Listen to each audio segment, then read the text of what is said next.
ধুবুৰীৰ আশ্ৰয় শিবিৰ জলমগ্ন, বানসাহায্য বিচাৰি হাহাকাৰ বনাক্ৰান্ত ৰাইজৰ। ধুবুৰীৰ সোনাউল্লা মেমৰিয়েল এম.ই. স্কুলৰ চৰকাৰী আশ্ৰয় শিবিৰত এক আঁঠু পানী। পানী বাহিৰ কৰিবলৈ 15 দিনে ব্যৱস্থা গ্ৰহণ নকৰিলে জিলা প্ৰশাসনে।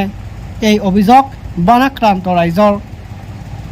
15 দিন ধৰি নিজৰ ঘৰ এৰি আশ্ৰয় শিবিৰত আশ্ৰয় লৈছে শতাধিক পৰিয়ালে।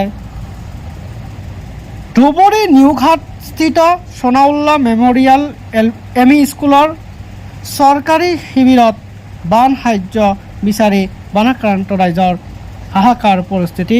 জিলা প্ৰশাসনে গুৰুত্ব নিদিয়াৰো অভিযোগ উত্থাপন হৈছে। ইপিনে পশু খাদ্য নোপোৱাৰ অভিযোগ। আশ্ৰয় শিবিৰৰ চৌহদত এজাক বৰষুণ দিলে পানীৰে ভৰি পৰে যদিও এক আঁঠু পানী ভাঙি যাব লাগে আশ্ৰয় শিবিৰত।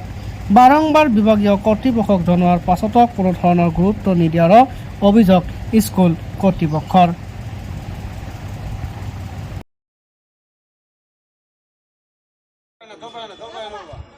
প্ৰথমতে আমি সাংবাদিকসকলক আপোনালোকক অশেষ ধন্যবাদ জনাইছোঁ। ইমান কষ্ট কৰি হ'লেও আমাৰ আপোনালোকে আমাৰ স্কুললৈ আহিছে।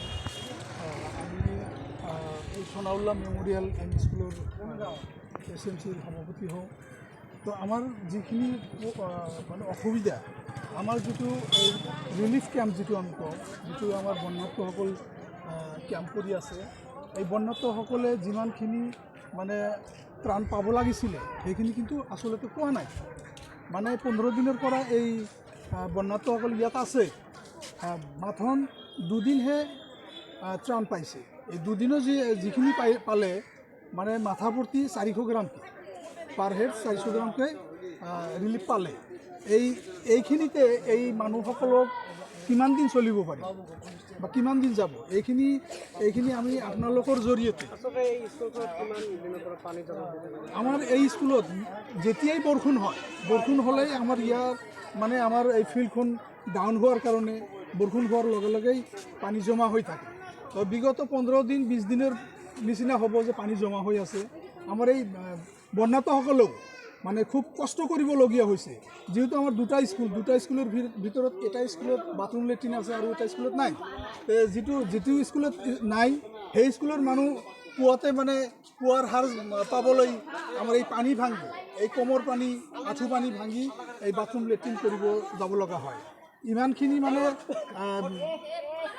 এই পানী হোৱাৰ কাৰণেই ইমান হৈ আছে, অসুবিধা হৈ আছে। পানীবোৰ বাহিৰ কৰাৰ বাবে যদি কৰ্তৃপক্ষ কোনো ব্যৱস্থা ইমিডিয়েটলি নলয়, তেনেহ'লে এই যিখিনি পানী আপুনি চালে, এই পানী একদম বিশুদ্ধ হৈ যাব, একদম লেতেৰা হৈ যাব, পোক ধৰি যাব। এই পানীতে খোজকাঢ়োতে 1 ঘণ্টা বা আধা ঘণ্টা খোজ কাঢ়িলেই শৰীৰত কিবা কিবি চুলকানি আহি যায়, এনেকুৱা পানী হৈছে। আৰু আমাৰ স্কুলৰ প্ৰাংগণত নহয়, আমাৰ স্কুলৰ বাউণ্ডাৰীৰ বাহিৰত পশুসকল থাকে, যিটো আমাৰ এই ওচৰে পাঁজৰে যিমানখিনি পশু আছে, আহি থাকে, গবাদি পশু আহি আছে আৰু আহিছে, কিন্তু এতিয়ালৈকে পশু খাদ্য পোৱা নাই।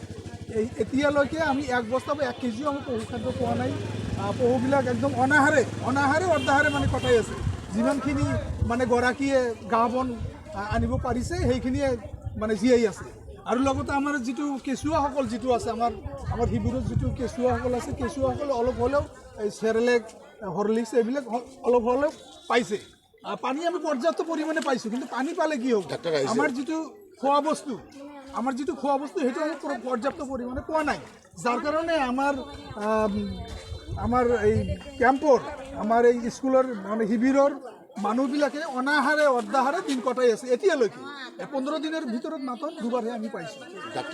ডাক্তৰ আহিছিলে, ডাক্তৰ এবাৰ আহিছিলে, আহি পেলাই ডাক্তৰ অহাৰ পিছত তাৰ যিবিলাক কৰ্মচাৰীবিলাক থাকে সেইবিলাকে মাজে মধ্যে আহি থাকে, মাজে মধ্যে ঔষধ দি থাকে, এইটো আছে।